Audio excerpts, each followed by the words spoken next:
讲到日本时代台湾本土艺术家黄土水，大家拢知影讲伊的作品真有名，叫做《甘露水》。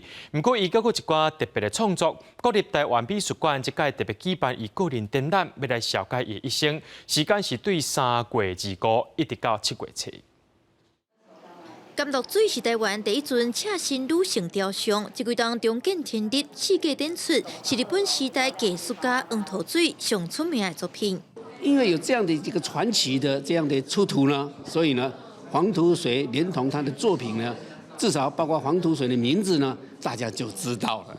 其实黄土水还有一挂作品，亲像水球、群像等等。国立台湾美术馆团队用一冬的时间，对各地的收藏者收集30几件的创作甲文献，呈现伊的心血。这嘛是对1995年国美馆举办黄土水个展要30冬来难得的大型个展。7点人讲，黄土水是台湾第一个进入东京美术学校学西洋雕塑的人，世界入选地点，嘛甲台湾近代雕塑带入现代。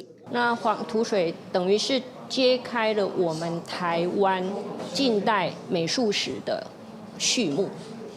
那他引领陈澄波、李梅树，他作为一个典范来引领这些前辈画家或雕塑家。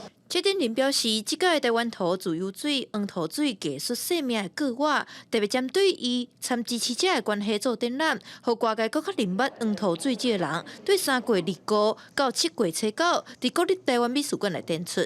记者电视台台北采访报道。